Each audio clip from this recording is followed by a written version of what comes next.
Coming up next is Cliff Martin from Northfield Community Composting. Give it up.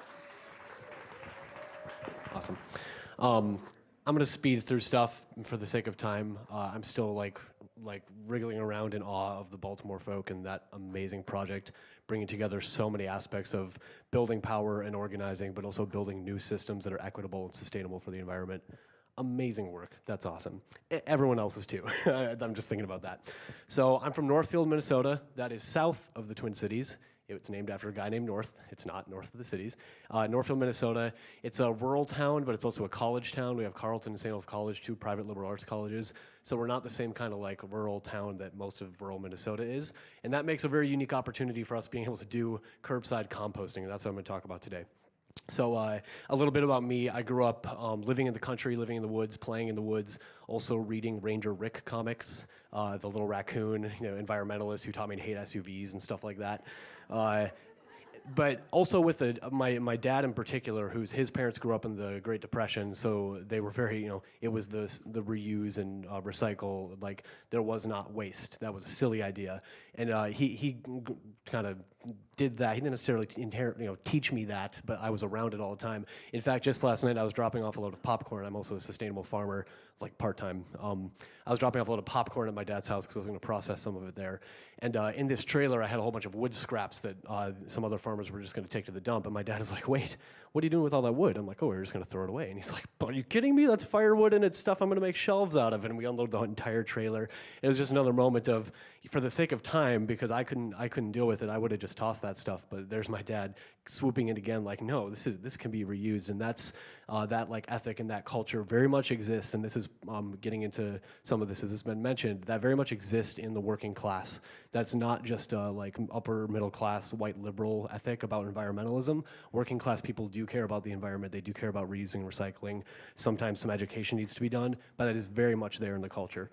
So starting to talk about equitable solutions and solutions that aren't just accessible to middle class white people, and like that's good. Like middle class white people totally leading the way on being able to subscribe to composting in Northfield, which is awesome. We have the task in front of us of how do we make that accessible cost-wise to working class people, and that's something we aren't. We'll cross that when we get there. We need to launch this program first. So I'm going to get to telling you what that program is. A little bit more context. We're dealing with climate change. We're starting to actually see the ramifications of climate change here in the United States. However, people of color in like island nations and many other developing nations have been feeling the impacts of climate change for decades now. We're starting to hit that a little bit harder here. We're dealing with poverty and we're dealing with food waste. I think it's like a third of all food is wasted or something like that. I don't know the exact statistic.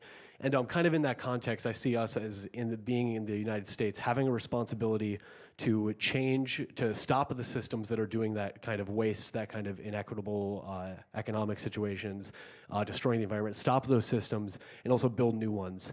But as we build them, we need to build them like Timothy is building solar gardens. We can't build them where rich white dudes own them all the time. If we just rebuild a composting business that a rich white dude is the business owner of, and he pays some working class people of color to go pick up the compost at minimum wage, that has not changed very much.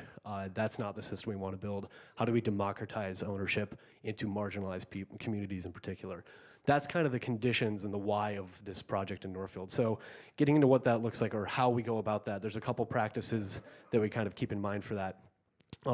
First one being, for myself, I do sustainable farming with a really cool org in Northfield. That's really fun. It's a super good thing, food systems. I also do organizing with high school students around social and environmental justice. So like that was an awesome story. We're just getting that kind of stuff rolling here in the Twin Cities and a bit in Northfield. And then the last thing I do is cooperative business development. And that's, this compost project falls into each of those in interesting ways on its own. The practice we use, we kind of refer to as community wealth building. I really encourage you to kind of go online and type in community wealth building or communitywealth.org. It's a set of practices of how do we build a new economy that's actually centered on people and planet, and in a way that isn't just a facade of being green, but is like genuinely environmentally sustainable and particularly democratically owned and controlled by the people who are usually at the bottom, marginalized communities in particular. finishing up more or less. In rural economies, we've had a bunch of great examples of the way that extractive energy and in waste systems in urban centers, they get plopped down in the working class neighborhoods, particularly neighborhoods of color. Out in the country, they plop those down everywhere as well, but it's working class white people who, they're more spread out because they're out in the country. They also aren't very organized. They also don't usually have a lot of legal power. They also don't have any money. That's the conditions we're working with. Part of the conditions we're working with is that rural economies are very land-based. And in that land, it's either going to be energy and usually extraction, like mining or even gravel mining, stuff like that, a bit with energy, but food especially. So this is kind of the conditions in which we're operating. So in Northfield, bringing all this together, for years now, we've been working on how do we start doing curbside compost collection in Northfield. We're a town of about 200,000. That's 5,500 households who get regular garbage and recycling pickup. Well, what we are building, and that we finally kind of confirmed it with our trash carrier just like last week, we've been working on this idea of doing this local business that's going to do this, that's going to employ local people, but it's not just a local business. It's going to have the most green practices it can, because we should do that. So we'll pick it up on bicycles and stuff like that. That's awesome. We should do that. However, it's going to be a worker-owned cooperative, and that's a really, really critical aspect of this work. And that's awesome. I'm glad people are familiar with that. That's awesome. This is a democratized workplace. There's a lot of ways that worker co-ops can come about, but this is that there is not a boss. There's not a singular one owner who then hires everyone else and gives them low wages, or that doesn't always have to be exactly like that. This is where the workers democratically own and control the business themselves. That can usually look like the workers of the business, they elect their own board of fellow workers, and the board might hire a manager who is accountable back to the workers, not the other way around. And that's a really critical aspect of this. So that's what we want to launch in Northfield. We've been working on all different aspects of that for like 3 or 4 years now. We finally got the go-ahead. We are going to launch this thing in spring of 2017, which is really exciting. That just got confirmed. The workers in the worker co-op will come from a local, mostly working class youth of color jobs program that also operates in the schools. So that's where we'll be getting our workers from. They're really excited about it, like the program directors. Like a little quick thing on the worker co-op. A couple other things. So in Northfield, we have a wonderful history of small groups of citizens getting together to do tiny projects, such as we're going to help you build compost bins in your backyard. And that's awesome. We should do that. That's good activism. However, what we really want to be targeting with this project is scale and impact, which means building power in particular, because we don't want to just have, the point of this is not our individual choices, right? That's a big thing that has been powerful for me, is that Cliff Martin recycling all of his stuff and composting all of his food scraps doesn't actually change everything. It's when Cliff Martin and a billion other people do. And us as individuals, 150 of us, 200 in this room doing that, that's a bit more scale, but we need this on the scale of thousands and millions and billions of people. Therefore, we can't just go around, or like we decided in Northfield, we don't just want to encourage people to go have a recycling bin in their backyard. We need to create infrastructure that makes it easy for regular people to start to develop different habits that reduce waste.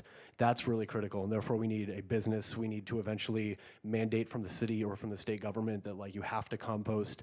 But to do that and to get people to do that successfully, we have to do years, literally years, we're going to do this for the next 10 or 15 years of door-to-door and tabling, just grassroots education. Here's what you compost, here's why you compost, here's what you compost, here's why you compost. We're going to have to remind people of this for at least a decade based on kind of how recycling went in the United States in the 70s and 60s. So we're planning on doing all of that. We hope this thing will hit the scale of about 9 employees full-time, all paid up to $25 an hour, I think, so living wages. We have healthcare worked into that. I haven't worked on the business plan a little bit, but we have a whole bunch of things built into the business plan before launching this. We have exciting financing options that won't put us in debt to big private banks, but instead we'll take a loan from a democratically owned cooperative loan fund, specifically using its money to produce more businesses like this, green, equitably owned by workers, things like that, which is really exciting. We are really lucky in Northfield. We have a bunch of middle-class white liberal people who care about the environment who are willing to pay for curbside composting. That's really good. Most rural cities don't have that. So if you're working in a rural area and want to talk about how to get this thing started. We have that advantage that's different from most rural towns, but I'm still love to talk to you about it. I think I'll just throw out there two really good sources. One is Institute for Local Self-Reliance. If you're looking to do community scale, but also seriously scaled composting work, they have a really great report called Growing Local Fertility. We've based a lot of our research on that, and it's just like a bunch of case studies of composting projects across the country. The other one is communitywealth.org or community-wealth.org, and it's all about these equitable models of democratic ownership and control by workers in the community for projects like this. I think I covered about everything. I'm probably over time, so thank you very much.